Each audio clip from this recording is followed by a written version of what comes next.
tilla taqinchoqlar bor, probalari bor. Nechi bo'ladi probalari?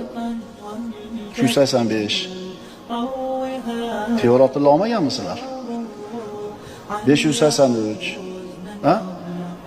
750, 875, 49. Nima degani bu?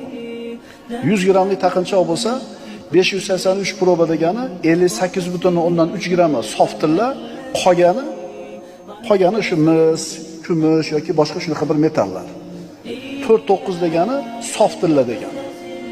Ana shu tilla taqinchoqning ichidagi sof tillarni ajratishlik uchun o'tga soladi, kislotaga soladi, qaynatadi, kuydiradi, qarabsizki sof tilla qoladi.